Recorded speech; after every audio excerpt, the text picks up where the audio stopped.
Hello and welcome to the Success with Savita podcast, where we share hot tips on how to do life and business without losing your mind.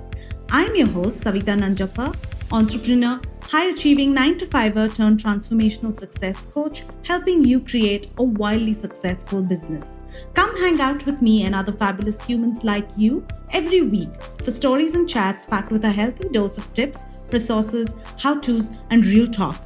Side effects may include a happier and more confident you with each passing day. Hi, and welcome to the Success with Savita podcast. In today's solo episode, I'm going to be talking about boundaries, why it's important for us, especially in our journey to success, in our business, in our careers. It's really important, and it's as important in our personal lives as well, because what's holding you back in life is also holding you back at work. With that, welcome to today's topic, in which we are talking about boundaries, how to set them, and why it's important. Why are boundaries important? Boundaries are important, and it's critical to our success. Without boundaries, you can burn out. It can have an impact on your mental health, on your relationships, and it can also hold you back in how you chase your dreams and goals, because you can be distracted doing stuff that is not important versus those that is a priority for you. And the not so good part of not having boundaries is you can tend to bottle up all the resentment because somebody is breaking down your boundaries or not giving you space or not giving you agency over your personal space, your career, your work, your body even, and your emotions, and it only leads to you bottling it up and blowing up like a keg at the most unexpected moment, which can have an even worse effect on your life. Also, when you don't have boundaries and don't enforce them, everyone else decides what kind of relationship they will have with you. Everyone else decides what kind of work you're going to do, and you barely have control on your own life and success. There are two parts to boundaries, of course. The ones that we set and stick to and enforce and implement in our lives so we can have that high quality life around us. And the other part, which is where you're respecting other people's boundaries. Boundaries allow you to set up rules of engagement so people know how to engage with you, your business, and also it's so important in your personal life. So let's talk about the kind of boundaries that you can set when it comes to your business. Number one is time boundaries. This is where you are managing expectations of your clients, partners, vendors, and team members. You let people know, especially clients, when are your office hours? When are you available? When does business open for you? When do you access and read your emails? What's a hard stop for you? When are you available to take calls? How are you scheduling these calls? This is important. So setting time boundaries is important for you, and it really allows clients to also know what to expect when they are engaging with your business. The second thing is agreements, having agreements, contracts, documentation, email guidelines that will help you and let people know when they work with you what is expected, whether it comes to cancellation policies, payment terms, when work starts, what's the handover process, all of this. Also, for team members, for people who have teams, if you're not a solo entrepreneur and you have a small team or a big team, it does not matter. Having employee guidelines in place, do's and don'ts, having handbooks, setting the culture, these are important. And this will allow people to understand what is expected of them when they work with you, with your brand. So that's about business boundaries, but there are other personal boundaries. Not everybody runs a business, and I'm assuming that if some of you here are also working, you work in an organization, you're employed, and in your personal lives, we all need boundaries. It's not just for work. How do you build personal and emotional boundaries? We can set boundaries for every area of our lives: personal space, emotions and thoughts, our stuff, our possessions, our time and energy, our culture, our ethics, and our sexuality. And when you do so, the benefit of setting boundaries, including in your personal life, besides in the workplace where it's burnout, having consumers who don't know how to engage with you, in your personal life, in your personal space, it allows you to have better self-esteem, you conserve emotional energy, and you have more independence and agency. Boundaries do improve our relationships because it protects relationships from becoming unsafe and actually helps you build high quality relationships. Boundaries can be flexible, but you are the one who decides how flexible it can be. Boundaries allow us to conserve up emotional energy because we are not being pulled into drama that we don't need to. Maybe you may be happy to lend hand to your best friend on moving day, but that doesn't mean that you also have to do the emotional heavy lifting when someone texts you about their latest drama. Boundaries give us space to grow and be vulnerable. How do you then identify boundaries for your life?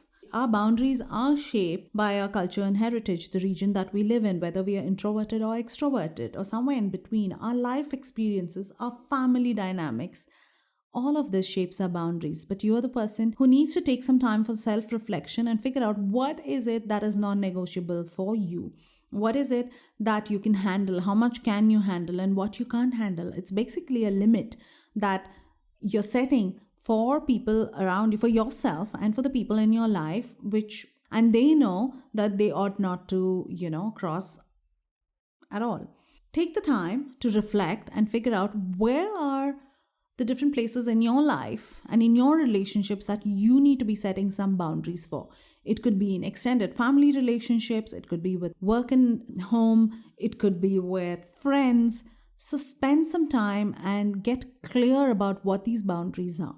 But before you do that, know that there are some things that are non negotiable for you, and you got to work on your mindset to deal with this, which is you have a right to say no without feeling guilty. You have a right to be treated with respect. You have a right to make your needs as important as other people's needs.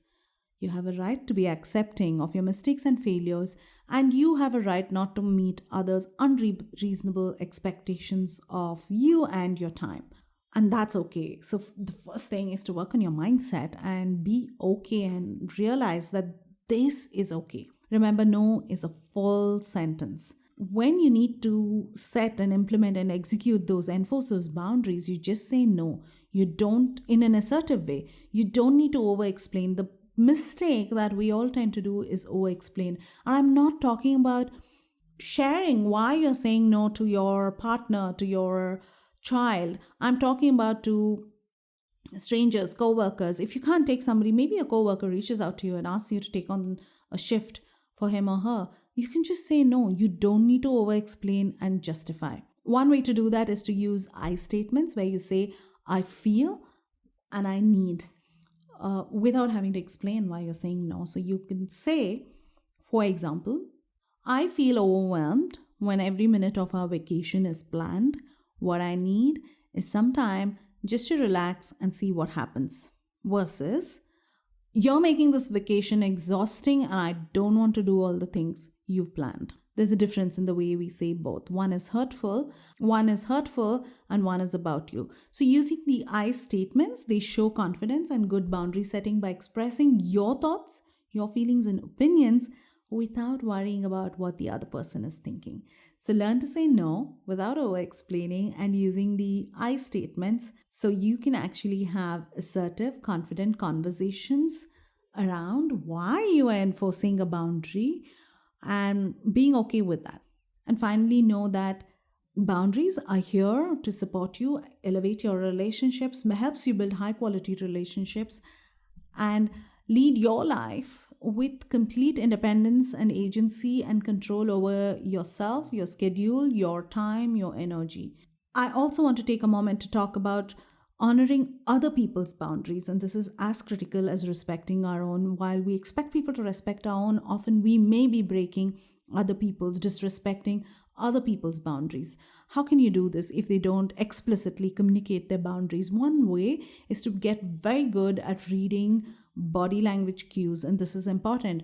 If you're stepping into somebody's personal space, one of the cues may be that they're stepping back, or they're turning away, or they're moving sideways, or they're avoiding eye contact, or they're limiting their conversation, or they're folding their arms and stiffening their posture, they're flinching. You need to be able to identify these cues around when you're having conversations with people. It's really important. Otherwise, you would be violating someone's personal space, or people will think will feel uncomfortable with you. Another thing that you can do is, I'm not talking about just the body language or when you're violating somebody's space, but if you feel you may be intrusive by asking a personal question, ask them if it's okay to ask. Ask them if it's okay to ask a personal question.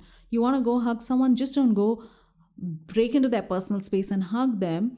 If you've never done it before, you ask them if it's okay to give them a hug. Okay, boundaries are here to help us and not to hinder anything for you. With this, I'm going to let you go, and I hope you had some takeaways, some tips that you can use in your own life when it comes to setting boundaries. Remember, they are an important form of self-care for us.